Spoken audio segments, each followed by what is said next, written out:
Hello बच्चों, welcome to the channel. Insta Learn series के अंदर जो आज अपन यूनिट कवर करने वाले हैं बेटा, उसका नाम है thermal physics, thermodynamics and KTG. Heat से रिलेटेड यूनिट है, क्लास 11th की यूनिट है। एम्स पैरामेडिकल पेपर के लिए बहुत इंपॉर्टेंट यूनिट है। लास्ट ईयर मतलब कि प्रीवियस ईयर अगर हम पेपर को एनालाइज करें तो उसके अंदर इस पर अच्छे खासे क्वेश्चन पूछे गए हैं। तो चलिए फिर आज की वीडियो स्टार्ट करते हैं। जैसे कि आप सभी बच्चे जानते हैं कि इंस्टा लर्न सीरीज़ के अंदर अपन कॉन्सेप्ट प्लस क्वेश्चन दोनों को ही गो थ्रू करते हैं। तो सभी बच्चे अपना पेन कॉपी निकाल लेंगे और साथ के साथ क्वेश्चन को परफॉर्म करते हुए चलेंगे। जो बच्चे नहीं कर पा रहे होंगे उनके लिए मैं कॉन्सेप्ट भी मेंशन करूंगा, तो उसको वो याद करते हुए चलेंगे। सही बात सर। तो सबसे पहला क्वेश्चन जो हमारा है वो थर्मल फिजिक्स पर बेस्ड है। यहाँ पर बेटा मैं टॉपिक मेंशन किया हूँ कि किन किन टॉपिक को हम इस वीडियो के अंदर कवर करने वाले हैं। तो देखिए पहला क्वेश्चन क्या कहता है, reading of the centigrade thermometer, मतलब सेल्सियस स्केल की बात कर रहा है, कोइंसाइड करता है फ़ारेनहाइट थर्मामीटर, मतलब फ़ारेनहाइट स्केल के साथ कोइंसाइड करता है। तो आप मान लीजिए कि टेम्परेचर जो हमारे पास है सेल्सियस स्केल में वो XC है और फ़ारेनहाइट के अंदर कितना है XF, दोनों एक दूसरे के बराबर है। The initial temperature of the liquid is, तो हमारे से बोला है कि इनिशियल टेम्परेचर सेल्सियस स्केल में कितना रहेगा। तो देखिए कॉन्सेप्ट क्या है, हमें यहाँ पे कन्वर्जन करना है एक स्केल के या आपका एक स्केल का जो वैल्यू है उसको दूसरे स्केल की वैल्यू में कन्वर्ट करना है। दैट इज XC/100, ये सेल्सियस स्केल में फ़ारेनहाइट के बराबर रहेगा XF माइनस 32 डिवाइडेड बाय 180, और केल्विन में भी अगर आपको कन्वर्ट करना पड़ेगा तो ये रिलेशन आपके लिए काम आएगा बेटा। This is the concept. जैसे कि हमारे से आपका सेल्सियस और फ़ारेनहाइट में बोला है तो हम ये पहले वाले रिलेशन को यूज़ कर लेंगे। XC/100 is equals to XF minus 32 divided by 180। Cancel out किया तो सर कितना बचा सर 9, इधर बचा 5। आपका XC और XF दोनों के बराबर है, जिसको अपन लेट कर लिए है X। तो X/5 is equals to X minus 32 divided by 9। So it become 9X is equals to 5X। सही बात सर। माइनस 160, तो इसको इधर ले जाऊंगा, इसको इधर लेके आऊँगा, तो it becomes 160 is equals to minus 4X। So X becomes minus 40 degree Celsius. Which option sir? First option, A option. Moving to the next question, which of the following is used as a coolant. Coolant का काम क्या होता है? जो heat absorb करे आपके पास, ठीक है, in automobile radiator and as well as a heater in a hot water bag. तो जो आपके हॉट वाटर बैग्स होते हैं उसके अंदर भी इसको हम यूज़ कर सकते हैं और एज अ कूलेंट भी यूज़ कर सकते हैं। तो आपको बताना आइस, सैंड और वाटर में से कौन ऐसा कर पाएगा। तो आंसर हुआ आपके पास वाटर, क्योंकि कूलेंट का काम क्या होता है? हीट को एब्जॉर्ब करना। हीट कौन ज़्यादा एब्जॉर्ब करेगा? जिसका स्पेसिफिक हीट कैपेसिटी ज़्यादा रहेगा। बच्चे बोले सर कैसे? स्पेसिफिक हीट कैपेसिटी का फॉर्मूला होता है m डेल्टा टी। स्टेटमेंट कहती है amount of heat energy required to raise 1 degree temperature of 1 gram of substance. ठीक है, किसी भी बॉडी का 1 डिग्री टेम्परेचर बढ़ाने के लिए जितनी हीट एनर्जी की आवश्यकता लगती है उसको हम उसकी स्पेसिफिक हीट कैपेसिटी बोलते हैं। आप खुद सोचिए, अगर किसी की 1 डिग्री टेम्परेचर बढ़ाने के लिए ज़्यादा हीट एनर्जी लग रही है तो इसका मतलब वो अच्छा कूलेंट हुआ आपके पास। तो वाटर में ऐसा होता है कि उसको ज़्यादा हीट एनर्जी चाहिए होती है 1 डिग्री टेम्परेचर को बढ़ाने के लिए। सही बात सर। तो कॉन्सेप्ट हुआ specific heat capacity. Moving to the next question, on a cold morning a metal surface will feel colder to touch than a wooden surface because, simple सा रीज़न है, metal is a good conductor of heat और wooden is not a good conductor of heat. इससे क्या समझे हम sir? जब आप metal को बेटा टच करेंगे तो आपकी बॉडी से वो जल्दी से हीट को एब्जॉर्ब कर लेगा, तो आपको कैसा महसूस होगा? ठंडा। तो इसका मतलब ये हो कि आपका जो सरफेस जिसको आप टच कर रहे हो अगर उसकी कंडक्टिविटी, थर्मल कंडक्टिविटी अच्छी है तो वो आपको ज़्यादा ठंडा महसूस कराएगा। तो हम बोल सकते हैं metal has a high thermal conductivity. सही बात sir. So which option sir? B option. ठीक, अगले क्वेश्चन में पढ़ते हैं, which of the substance ABC has the highest specific heat capacity. अब आपको पता है 1 डिग्री टेम्परेचर को रेज करने में जो ज़्यादा हीट एनर्जी एब्जॉर्ब करेगा उसको आप क्या बोलेंगे? हाईएस्ट स्पेसिफिक हीट कैपेसिटी वाला सब्सटेंस बोलेंगे। सही बात सर। अब देखिए, अगर मान लीजिए आप इस टेम्परेचर को ऑप्ट करना चाहते हैं और हमें यहाँ 3 डायग्राम दिए हैं, तो आप इसमें देखो, इसमें जल्दी टेम्परेचर आ गया, इसमें थोड़ा लेट आया और सबसे लेट आया बेटा आपका C वाले ग्राफ के अंदर। तो मतलब सेम टेम्परेचर को लाने के लिए आपको ज़्यादा टाइम किस में लग रहा है? C में। तो मतलब उसमें ज़्यादा हीट एनर्जी देने के बाद वो टेम्परेचर आपका अचीव हो रहा है। तो सबसे ज़्यादा किसकी स्पेसिफिक हीट कैपेसिटी रहेगी सर? C ऑप्शन की। सही बात sir. Moving to the next question, हमारे से बोला है suppose there is a hole in a copper plate on heating the plate diameter of the hole would. देखिए कॉपर आपका एक क्या है, एक सॉलिड बॉडी है। जब हम सॉलिड ऑब्जेक्ट को हीट देते हैं तो उसके मॉलिक्यूल क्योंकि कॉम्पैक्टली पैक्ड होते हैं, सही बात सर, तो वो वाइब्रेट करेंगे, वाइब्रेट करने के बाद एक्सपेंड करेंगे। तो इस हिसाब से अगर आपका कॉपर प्लेट एक्सपेंड करता है हीटिंग पे तो होल भी एक्सपेंड करेगा। This is a question based on thermal expansion, so always increases, सही बात सर।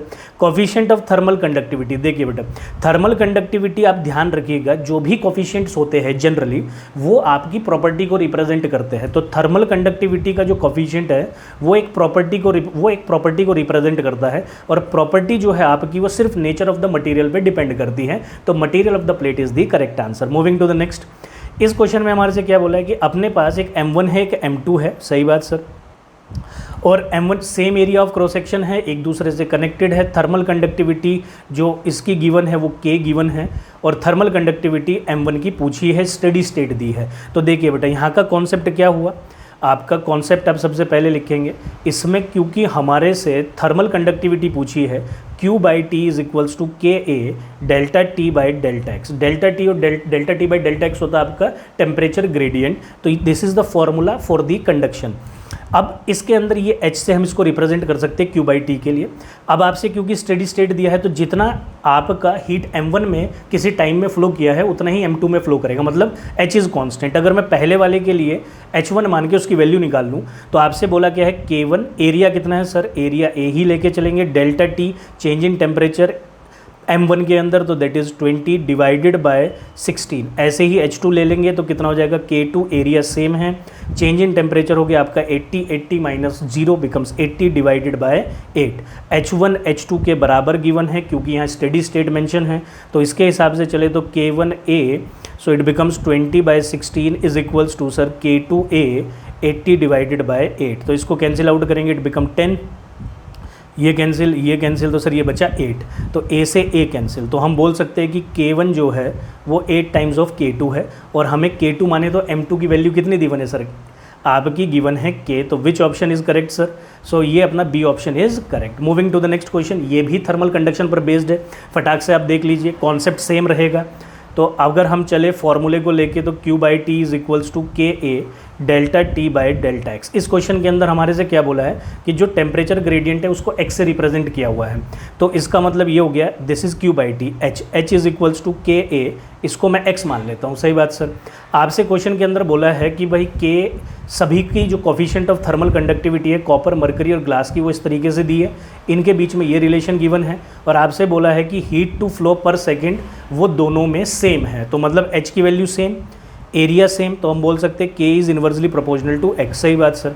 अब आप समझ गए कि जिसका K ज़्यादा रहेगा उसका X कम रहेगा, तो चेक कर लेते हैं। तो KC is greater than KM greater than KG, तो आपका KC जो है वो ज़्यादा है, तो इसका मतलब XC will be less than XM will be less than XG, so which option is it, so that is your C option, सही बात sir. Moving to the next question, the latent heat of vaporisation of substance is always. देखिए latent heat of vaporisation है क्या, वो heat जो आपका water को, मतलब कि वाटर ना बोल के हम बोलेंगे आपका लिक्विड को गैस में कन्वर्ट करने के लिए आती है, मतलब फेस चेंज में जो काम आती है।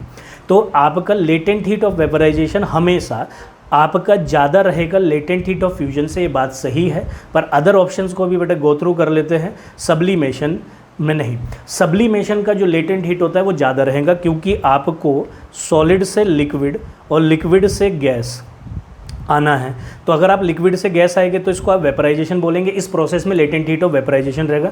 अगर आप डायरेक्ट सॉलिड से गैस चले गए तो ये सब्लिमेशन प्रोसेस हुआ, तो इसमें ज़्यादा लेटेंट हीट की आवश्यकता रहेगी, बिल्कुल सही बात। तो which option is correct, A option. Moving to the next question, certain amount of heat is given to 100 gram of copper to increase its temperature by 21 degree Celsius. क्या बोला आपसे कि हमने आपका 100 ग्राम कॉपर को के टेम्परेचर को 21 degree Celsius raise करने के लिए कुछ अमाउंट ऑफ हीट आपने दी है, so that become MC delta T, ठीक है जी। तो ये हमारे पास हीट का फॉर्मूला है, सही बात सर। वो बोलता है कि अगर हम सेम अमाउंट ऑफ हीट आपका 50 ग्राम ऑफ वाटर को देते हैं तो बताइए कितना राइजिंग टेम्परेचर होगा। देखिए सिंपल क्वेश्चन, तो इसका मतलब हीट एनर्जी इसमें कॉन्स्टेंट हो गई। तो अगर मैं कॉपर के लिए हीट एनर्जी को निकालूंगा तो mass of copper times of C of copper, rising temperature इसमें 21 डिग्री दिया है। सिमिलरली अगर मैं वाटर के लिए निकालूंगा सर तो वो कितना हो जाएगा sir, that becomes your 50 gram is the mass times of specific heat of water into change in temperature, ये हमारे से पूछा है। गिवन आपको बेटा कॉपर का और वाटर का बराबर गिवन है, तो हम लिख लेते हैं 100 times of Cu into 21 is equals to 50 times of C water into delta T. Cancel out करेंगे सर 2 बचेगा। Sir that is Cu of copper is given to be 400 और is equal times of 21 equals to C of water अपने पास कितना given है sir 4200 और change in temperature बेटा हमारे से पूछा है। तो डेल्टा टी की वैल्यू आ गई सर यहाँ से 800 टाइम्स ऑफ 21 डिवाइडेड बाय 4200, इसको कैंसिल करेंगे 200 times 4, so delta T becomes 4 degree Celsius. So which option sir, A option is. देखिए बेटा ये क्वेश्चन जो अपना बेस्ड है ये रेडिएशन पर बेस्ड है, एक मोड ऑफ हीट कंडक्शन ही है। क्या बोला आपसे कि spherical body with radius of 12 centimetre 450 watt power 500 kelvin temperature. देखिए बेटा इसका जो कॉन्सेप्ट हुआ कि सर इसमें हमारा पावर का रिलेशन है टेम्परेचर के साथ, तो concept is very simple. Power का फॉर्मूला होता है sigma A T to the power 4, ठीक है। सिग्मा आपके पास इसमें क्या है, स्टीफेंस कांस्टेंट, आप याद रखेंगे, बिल्कुल सही बात सर। आपसे बोला है कि रेडियस को आधा कर दिया गया है, टेम्परेचर को डबल कर दिया गया है, तो पावर रेडिएटेड आपको नहीं बतानी है। तो पहले वाली पावर अपने पास कितनी है sir 450 equals to sigma area sphere का हो गया 4 pi r square and temperature is 500 to the power 4। नए वाली पावर को पी डैश मान लेते हैं, सिग्मा 4 पाई रेडियस आधा हो गया तो r/2 का whole square become r²/4 and temperature become twice. तो ये बन गया हमारे पास दिस वैल्यू। अगर हम इन दोनों को डिवाइड करते हैं तो देखिए आपके पास क्या कैंसिल आउट होता है कि सर हमारे पास कैंसिल आउट होता है सिग्मा से सिग्मा, 4 पाई से 4 पाई, r² से r², ये 4 ऊपर चला जाएगा, 500 टू द पावर 4 यहाँ पे कैंसिल आउट हो गया, तो कितना बचा सर 450 बाई पी डैश, सही बात। तो ये 4 ऊपर गया तो नीचे कितना बचा 2 टू द पावर 4, इसको सॉल्व करेंगे। So 450 by P dash is equals to 4/16 cancelling out, so P dash becomes 450 times of 4, so our answer is getting to be 1800, which option sir, C option। Moving to the next question। तो हमारा thermal physics पर based जो भी बेटा question थे वो हमने कर लिए हैं। सारे क्वेश्चंस आपके थर्मल फिजिक्स पर इंपॉर्टेंट है। अब जो इसमें आपका यूनिट के अंदर नेक्स्ट टॉपिक आता है that is thermodynamics and KTG. तो देखिए उसमें जो आपका जो टॉपिक हम इस वीडियो के अंदर कवर करने वाले हैं वो कौन कौन से टॉपिक है, first law, second law, cyclic process, Carnot engine, translational kinetic energy and degree of freedom. ये सारे टॉपिक्स आपके इंपॉर्टेंट हैं, प्रीवियस ईयर में आपके पूछे गए हैं, ठीक है। तो चलते अपने फर्स्ट क्वेश्चन की तरफ। तो पहला क्वेश्चन हमारे से क्या कहता है, first law of thermodynamics is a special case of what. Simple answer, conservation of energy पर डिपेंड करता है। फॉर्मूला जो होता है Q is equals to delta U plus W, so this is our formula. तो इस यहाँ पे गिवन हीट एनर्जी जो आप हीट एनर्जी देते हैं वो आपकी इंटरनल एनर्जी और वर्क डन में कन्वर्ट होती है, सही बात सर। सेकंड क्वेश्चन को देखते हैं, adiabatic expansion of an ideal gas in vacuum, which option is correct. तो हमारे से बोला है कि इनमें से कौन सा ऑप्शन करेक्ट है। देखिए अगर आपका प्रोसेस कैसा है एडियाबैटिक, तो हीट एनर्जी का एक्सचेंज कितना होगा सर 0।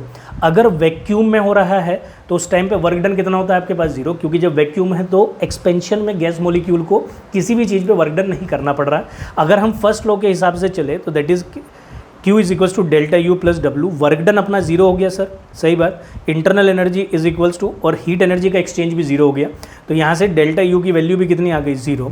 तो वैक्यूम के होने की वजह से इंटरनल एनर्जी का चेंज 0, एडियाबैटिक से आपका हीट एनर्जी का change 0। So which option is correct sir, D option is correct. Moving to the next question, when heat is given to the gas in isothermal change, isothermal change मतलब delta T is equals to constant. तो आपसे बोला है कि result क्या होगा। तो देखो जब डेल्टा T 0 हो गया इसका मतलब आप क्या समझे कि इंटरनल एनर्जी, क्योंकि इंटरनल एनर्जी का फॉर्मूला होता है सर NCV डेल्टा T, दूसरा भी एक फॉर्मूला होता है जो डिग्री ऑफ फ्रीडम की फॉर्म में होता है, उसको भी मैं लिख दे रहा हूँ।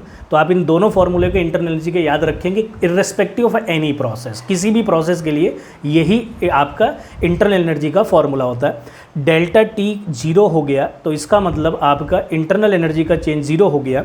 हमारे से बोला है कि हीट एनर्जी जो गिवन है वो किस में जाएगी, तो हीट एनर्जी का फॉर्मूला होता है delta U plus work W। तो heat energy is equals to W, क्योंकि आपका डेल्टा U 0 हो गया तो एक्सटर्नल वर्क में जाएगी, सही बात सर।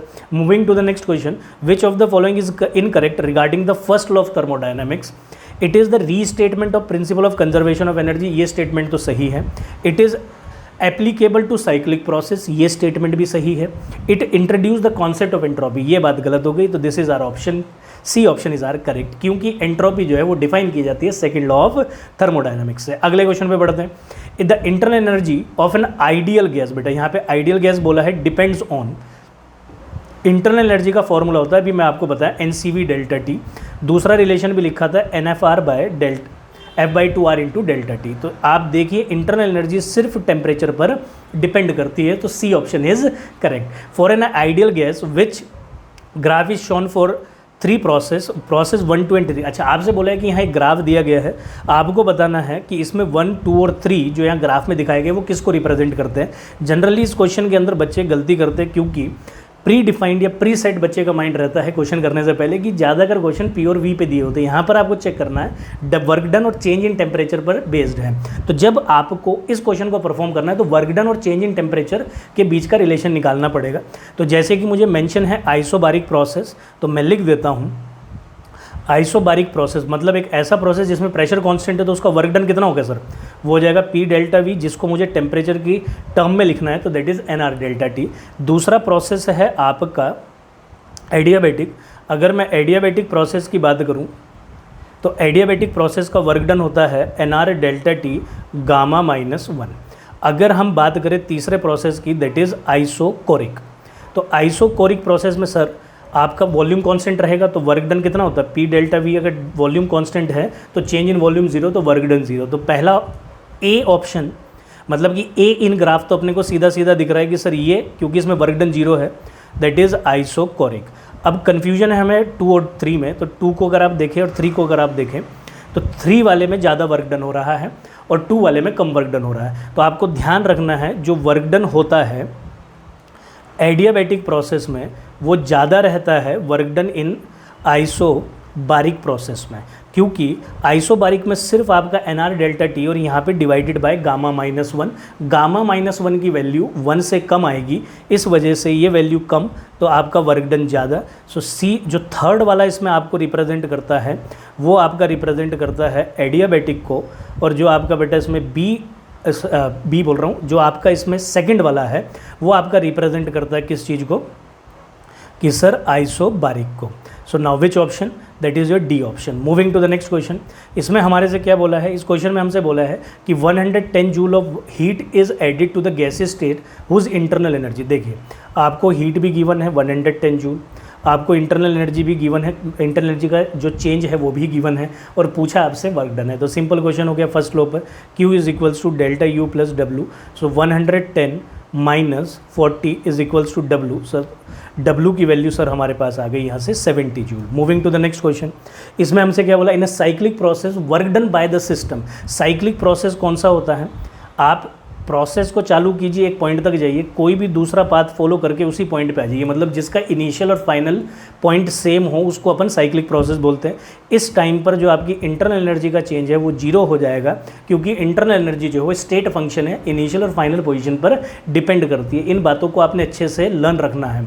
तो इस हिसाब से इंटरनल एनर्जी 0 हो गई। तो हमारे से पूछा था वर्क डन किसके बराबर होगा। सो हीट एनर्जी जो होती है वो internal energy plus work done के बराबर है, ये 0 हो गया, तो हीट एनर्जी किसके बराबर होगी सर, वर्क डन के। तो आप चेक कर लीजिए, in cyclic process work done is equals to the heat given to the system, that is B option.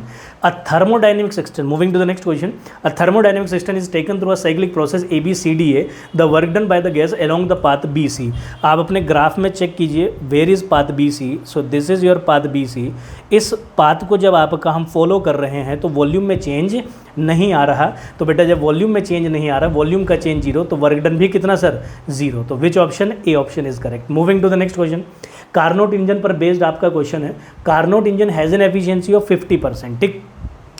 तो सॉल्यूशन बनाते हैं। एफिशिएंसी का फॉर्मूला होता है 1 माइनस T2/T1। T2 जो है वो सिंक का टेम्परेचर, T1 जो है T2 जो T2 सिंक का टेम्परेचर है, T1 सोर्स का टेम्परेचर है। एफिशिएंसी 50% है, माने तो 1/2। और आपको टेम्परेचर जो इसमें आप 273 प्लस कर लीजिए, क्योंकि इसमें केल्विन में अपने को लेना होता है, दैट इज 600 केल्विन। तो सिंक का टेम्परेचर पूछा है, माने तो आपका T2 को उसने पूछा है। So that is 1/2 is equals to 1 minus T2/600। Simple problem, T2/600 is equals to 1/2 solve करेंगे, सो T2 बिकम्स 300। अब ये 300 हमारे पास है पर degree Celsius minus 273, so that is 27 degree Celsius. So A option is your correct. Moving to the next question. Carnot engine पर ही based है। इस बार अपने को एफिशिएंसी 40% दी है और आपका हॉट रिजर्वायर का टेम्परेचर T दिया है। कॉन्सेप्ट आपको पता ही है बेटा, क्या है सर कॉन्सेप्ट? एफिशिएंसी होती है 1 minus T2 bye T1। T2 जो है वो सिंक और T1 जो आपका हॉट रिजर्वायर माने सोर्स। ठीक, सही बात सर। यहाँ से एफिशिएंसी 40% माने तो 0.4 equals to 1 minus T2 by T। अगले उसमें क्या बोला है 50%, तो माने 0.5 is equals to 1 minus T2 divided by इस बार का टेम्परेचर हमारे से पूछा है दैट इज़ T डैश। आप क्या काम कर लेंगे यहाँ से, आप इसको अगर सॉल्व करते हैं तो यहाँ से आ गया T2 by T is equals to 0.6। इसको सॉल्व करता हूँ तो T2 by T dash is equals to 0.5।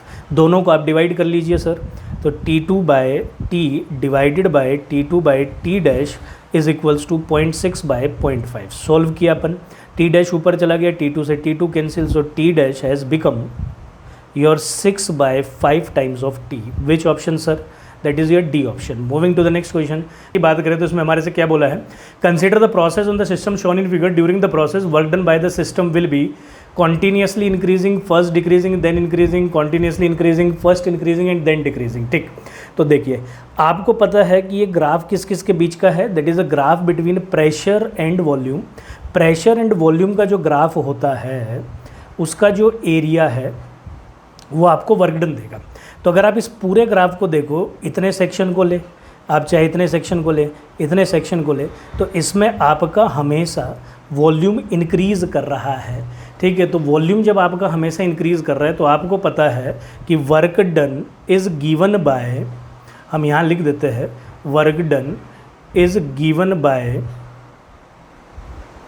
Area under PV diagram. और यहाँ पर हमारे पास जो चेंज इन वॉल्यूम है वो इंक्रीज़ कर रहा है, तो इस वजह से आपका वर्क डन हमेशा क्या करता रहेगा, इंक्रीज़ करता रहेगा। सही बात sir.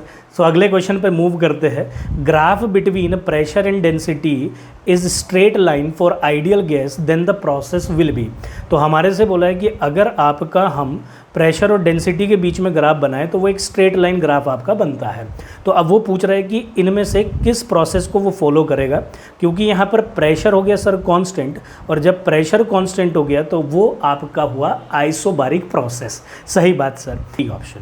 Moving to the next question, the relation PV is equals to NRT shows which law of the physics. तो PV is equals to NRT जो होता है वो आइडियल गैस इक्वेशन को या आइडियल गैस लॉ को फॉलो करता है।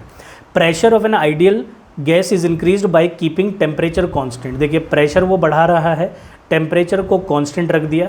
आपसे बोला है कि काइनेटिक एनर्जी डिक्रीज इंक्रीज क्या करेगी, तो आपको ध्यान रखना है कि जो काइनेटिक एनर्जी का फॉर्मूला होता है वो 3/2 PV होता है। मैं यहाँ इसके जो भी रिलेशन है काइनेटिक एनर्जी के वो लिख देता हूँ, क्योंकि इस पर कोई भी प्रॉब्लम पूछी जा सकती है। तो कॉन्सेप्ट मैं यहाँ मेंशन कर देता हूँ बेटा, 3/2 nRT भी रहता है, ये n मोल्स के लिए रहता है, और 3/2 kBT भी रहेगा, ये बेटा आपके पास रहेगा 1 मोल के लिए, 1 मोलिक्यूल के लिए। उसने पूछा कि प्रेशर पे कैसे डिपेंड करते हो, ध्यान रखना है प्रेशर पे इंडिपेंडेंट होता है, प्रेशर पे डिपेंड नहीं करता है, टेम्परेचर पे काइनेटिक एनर्जी डिपेंड करती है, तो इसलिए आंसर रहेगा सेम, क्योंकि टेम्परेचर है constant. Moving to the next question, the total number of degree of freedom CO2 gas molecule. देखिए आपके पास डिग्री ऑफ फ्रीडम का फॉर्मूला होता है 3K - n। सही बात सर।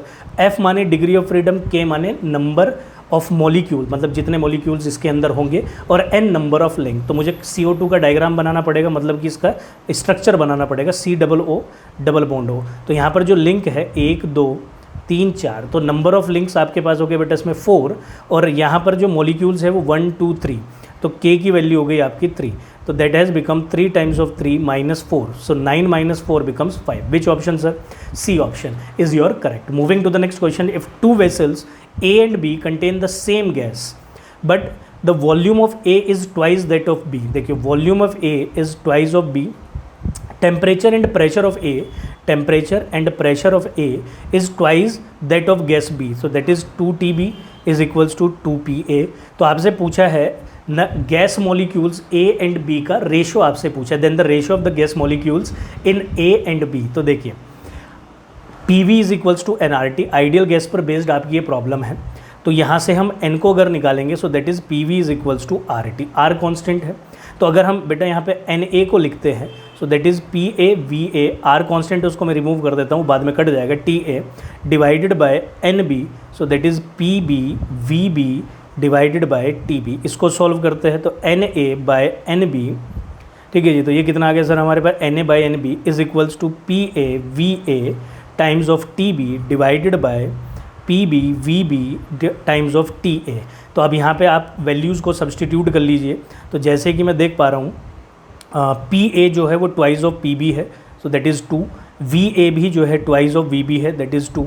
और टी ए भी आपका ट्वाइस है टी बी से, that is 2। So 2 cancels to 2। So हमारे पास N A by N B has become 2:1। Which option sir, D option. Moving to the next question.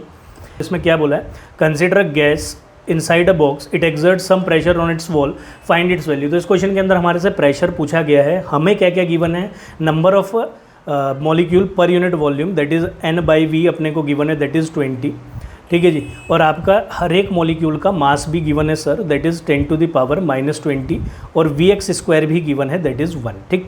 अब कॉन्सेप्ट क्या है, जब आपको कभी भी प्रेशर निकालना हो जो वॉल पर एक्सर्ट होता है, that is 1/3 rho V X square या वी बार का स्क्वायर, डिपेंडिंग कि कौन सी एक्सिस के अंदर आप प्रेशर को निकाल रहे हैं या क्या निकाल रहे हैं। तो यहाँ से अगर मैं चलता हूँ, so it become P is equals to 1/3 rho is what your number of molecule, mass of each molecule divided by volume V X का स्क्वायर। तो यहाँ से अगर हम प्रेशर में सारी वैल्यूज़ रखना स्टार्ट करें sir, so it become 1/3 N is what, that is number of molecule per unit volume is your 20 times mass जो अपने को गिवन है ईच मॉलिक्यूल का, that is 10⁻⁻20, V X is 1। तो इसको अगर अपन सॉल्व करते हैं तो it becomes 20/3 times of 10⁻⁻20। So which option is correct, that is your B option is correct. सही बात सर।